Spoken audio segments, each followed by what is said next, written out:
श्रद्धांजलि का सिलसिला शुरू हो गया है। के साथ ही हम सब यहाँ पर भारत माता के एक महान सपूत, देश के पहले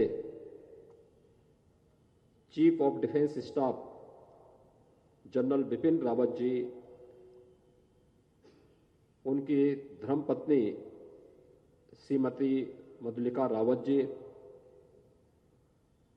brigadier leader wing commander Prithvi Singh Chauhan और अन्य सैन्य कर्मियों के अभी 2 दिन पूर्व एक हेलीकॉप्टर क्रैश की दुर्घटना में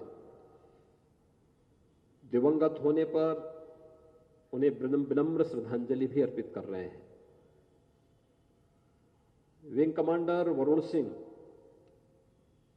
जो इसी पूर्वी उत्तर प्रदेश के देवरिया के निवासी हैं, गंभीर रूप से घायल हैं।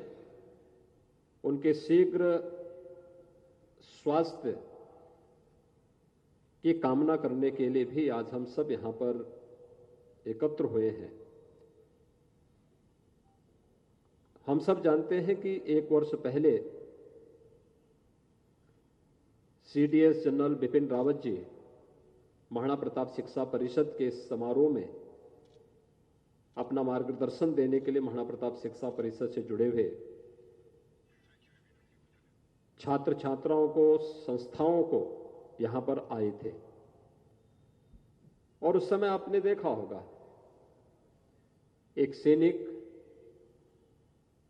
किस रूप में संपूर्ण समर्पण भाव के साथ देश की सेवा करता है, उसका एक उत्कृष्टतम उदाहरण जनरल बिपिन रावत थे। कैसे उन्होंने उस समय भी अपने महत्वपूर्ण उद्बोधन के माध्यम से महाराणा प्रताप शिक्षा परिषद की संस्थाओं का, यहां पर अध्यापन के कार्य से जुड़े हुए, व्यवस्था से जुड़े हुए प्रधानाचार्य, आचार्य, शिक्षकों का और यहां पर अध्ययन कर रहे छात्र छात्राओं का या विभिन्न प्रकार के पाठ्यक्रम से जुड़े हुए छात्र छात्राओं का, प्रशिक्षुओं का उन्होंने मार्गदर्शन भी दिया था। जनरल बिपिन रावत एक उत्कृष्ट सैन्य अधिकारी के साथ ही एक दूरदर्शी सैन्य अधिकारी भी थे। और आपने देखा होगा 7 दिसंबर को जो उन्होंने अपना अंतिम वक्तव्य दिया था, वो एक दूरदर्शी व्यक्ति की सोच को स्पष्ट प्रदर्शित करता है, जिसमें उन्होंने इस बात को कहा था कि हमें भविष्य की उन चिंताओं पर जरूर विचार करना चाहिए और उसके लिए तैयार रहना होगा जो जैविक युद्ध के रूप में मानवता के सामने एक संकट खड़ा कर सकता है। 8 दिसंबर को सभी समाचार पत्रों ने सीडीएस जनरल बिपिन रावत के इस वक्तव्य को प्रमुखता के साथ छापा भी है। दुर्भाग्य से आज वे हमारे बीच में नहीं है। मैं इस अवसर पर प्रदेश शासन की ओर से महाराणा प्रताप शिक्षा परिषद की सभी संस्थाओं की ओर से भी दिवंगत आत्मा के प्रति विनम्र श्रद्धांजलि अर्पित करता हूं।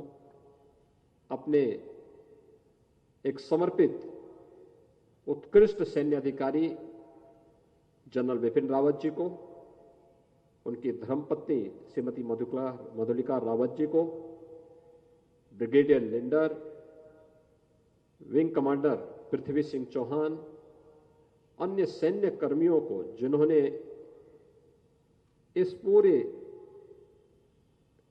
इस दुर्घटना के दौरान, जो आज हमारे बीच में भौतिक रूप से नहीं है, उन सब के प्रति विनम्र श्रद्धांजलि अर्पित करता हूं।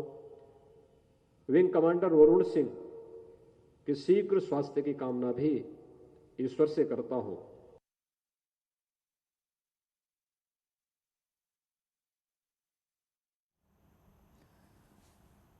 तो आप मुख्यमंत्री योगी आदित्यनाथ को सुन रहे थे, जिन्होंने विपिन रावत जी को श्रद्धांजलि दी और उन्होंने कहा कि हमेशा उनके काम को याद किया जाएगा।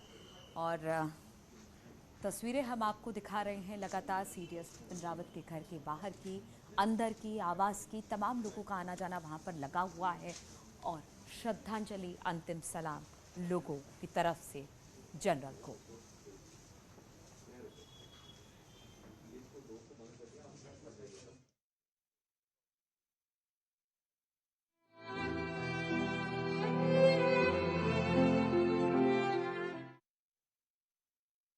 का जताया आभार। 378 दिन बाद